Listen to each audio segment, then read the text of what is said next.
ನಮಸ್ಕಾರ. ನಾಗಬಂಧನ ಫಿಲ್ಮು ಭಾಳ ಕಷ್ಟಪಟ್ಟು ನೋಡಿದೆ. ಇದು ಫಿಲ್ಮು ಒರಿಜಿನಲಿ ತೆಲುಗು ಫಿಲ್ಮು. ಇದು ಕನ್ನಡದಲ್ಲಿ ಡಬ್ ಆಗಿದೆ. ನನಗನ್ಸುತ್ತೆ ಇದು ಹಿಂದಿ, ಮಲಯಾಳಮು, ತಮಿಳಲ್ಲೂ ಡಬ್ ಆಗಿದೆ ಅಂದ್ಕೋತೀನಿ. ಅಬ್ಸರ್ವ್ ಮಾಡಿಲ್ಲ, ನೀವು ಚೆಕ್ ಮಾಡ್ಕೊಳ್ಳಿ. ಈ ಫಿಲ್ಮು ಒನ್ಲೈನ್ ಸ್ಟೋರಿ ಹೇಳಬೇಕು ಅಂದರೆ ಇದು ಮಗಧೀರ, ಬಾಹುಬಲಿ, ಕಾಂತಾರ, ಅಂಜಿ, ಅಖಂಡ ಇವೆಲ್ಲ ಮಿಕ್ಸರೇ ನಾಗಬಂಧನ ಅಂತ ಹೇಳ್ಬೋದು. ಈ ಫಿಲ್ಮಲ್ಲಿ ಯಾವುದೂ ಸ್ಟೋರಿ ಇಲ್ಲ. ನಾಗಬಂಧನ ಅಂದರೆ ಟೈಟಲ್ ಇಟ್ಟು ಈ ಫಿಲ್ಮಲ್ಲಿ ಸ್ಟೋರಿನೇ ನಾಗಬಂಧನ ಏನಿದೆ ಅಂತ ಹೇಳೋದಿಲ್ಲ. ಅದಕ್ಕೆ ನೆಕ್ಸ್ಟ್ ಪಾರ್ಟ್ ವೇಟ್ ಮಾಡಬೇಕಂತೆ. ನನಗನ್ನಿಸ್ತು ಇದು ಒಂದೇ ಪಾರ್ಟ್ ನೋಡೋಕ್ಕೆ ಇಷ್ಟೊಂದು ಕಷ್ಟ ಆಗ್ತಾಯಿದೆ. ಅದು ಏನಿದೆ ನಾಗಬಂಧನ, ಆ ಡೋರ್ ಓಪನ್ ಆಗಿ ಒಳಗಡೆ ಏನಿದೆ ಅಂತ ನೋಡೋಕ್ಕೆ ಇನ್ನೊಂದು ನೆಕ್ಸ್ಟ್ ಫಿಲ್ಮ್ ಮಾಡ್ತಾರಂತೀರು.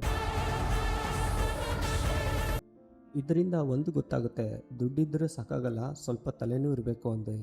ಈ ಫಿಲ್ಮಲ್ಲಿ ಭಾಳಷ್ಟು ದುಡ್ಡು ಖರ್ಚು ಮಾಡಿದ್ದಾರೆ, ಆದರೆ ಯಾವುದೇ ಎಫೆಕ್ಟಿವ್ನೆಸ್ ಕಾಣೋದಿಲ್ಲ ನಿಮಗೆ.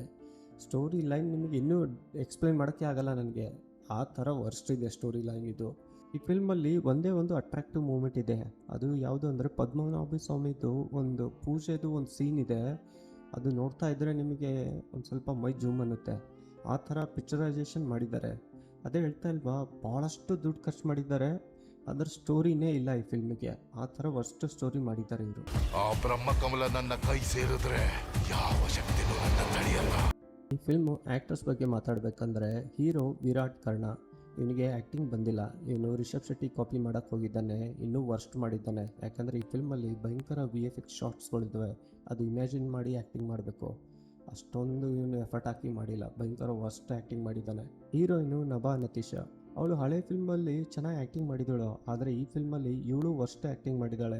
ಸಪೋರ್ಟಿಂಗ್ ಆರ್ಟಿಸ್ಟು, ಸೀನಿಯರ್ ಆರ್ಟಿಸ್ಟ್ ಇದ್ದಾರಲ್ವ, ಅವ್ರು ಚೆನ್ನಾಗಿ ಆ್ಯಕ್ಟಿಂಗ್ ಇದೆ, ಆದರೆ ಅವರಿಗೂ ಗೊತ್ತು ಸ್ಕ್ರೀನ್ ಪ್ಲೇನೇ ಇಲ್ಲ, ಏನು ಆ್ಯಕ್ಟಿಂಗ್ ಮಾಡಬೇಕು ಅಂದು ಅವ್ರದ್ದು ಎಷ್ಟು ಬೆಸ್ಟ್ ಆ್ಯಕ್ಟಿಂಗ್ ಪರ್ಫಾರ್ಮೆನ್ಸ್ ಇದೆ ಅದು ಕೊಟ್ಟಿದ್ದಾರೆ ಅಷ್ಟೇ. ಈ ಫಿಲ್ಮು ವಿಲನ್ ಕ್ಯಾರೆಕ್ಟರ್ಗೆ ಬಾಲಿವುಡಿಂದ ತೊಗೊಂಬಂದಿದ್ದಾರೆ. ವಾರ್ ಫಿಲ್ಮು ವಿಲನ್ ಇದ್ದಾನಲ್ಲ, ಅವನು ಇದರಲ್ಲಿ ವಿಲನ್ ಆಗಿ ಆ್ಯಕ್ಟ್ ಮಾಡಿದ್ದಾನೆ. ಅವನು full over the top acting ಮಾಡಿದ್ದಾನೆ. ಅವನು ಯಾವುದೇ ಸ್ಕ್ರೀನಲ್ಲಿ ಬಂದರೂ ಇಷ್ಟೊಂದು loud music, loud dialogue worst ಅನಿಸ್ತಾಯ್ತಪ್ಪ. ಇನ್ನು ಡಿಪಾರ್ಟ್ಮೆಂಟ್ ಬಗ್ಗೆ ಮಾತಾಡಬೇಕಂದ್ರೆ VFX ಓವರ್ ದ ಟಾಪ್ ಮಾಡೋಕ್ಕೆ ಹೋಗಿದ್ದಾರೆ. ಒಂದು ಫ್ರೇಮಲ್ಲಿ ಫುಲ್ಲು ಗೋಲ್ಡ್ ಕಾಣುತ್ತೆ, ಇನ್ನೊಂದು ಫ್ರೇಮಲ್ಲಿ ಫುಲ್ಲು ಬ್ಲ್ಯಾಕ್ ಕಾಣುತ್ತೆ. ನಿಮಗೆ ಸೀನ್ ಜಜ್ಮೆಂಟಲ್ಲೇ ಬರೋಲ್ಲ, ಆ ಥರ ವರ್ಸ್ಟು VFX ಮಾಡಿದ್ದಾರೆ. ಮ್ಯೂಸಿಕ್ಕು ಓಕೆ ಅನಿಸುತ್ತೆ, 2-3 ಸಾಂಗ್ ಇದೆ, ಅದು ಚೆನ್ನಾಗಿ ಅನಿಸುತ್ತೆ. ಸಿನಿಮಾಟೋಗ್ರಫಿನೂ 50-50. ನಾನು ಓದ್ತಾ ಇದ್ದೆ, ಈ ಫಿಲ್ಮ್ ಡೈರೆಕ್ಟ್ರು ರೈಟ್ರು ಒಬ್ಬರೇ ಅಂತೆ, ಅದಕ್ಕೆ ಈ ಫಿಲ್ಮ್ ಈ ಥರ ಆಗಿದೆ.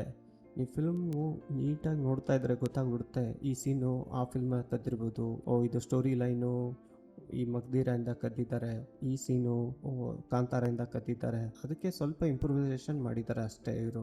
ಓವರಾಲು ನಾಗಬಂಧನ ಫಿಲ್ಮು ನನ್ನ ಅನಾಲಿಸಿಸ್ ಪ್ರಕಾರ ಇದರ ರೇಟಿಂಗ್ ಬಂದು 5/1.5 ಸ್ಟಾರ್.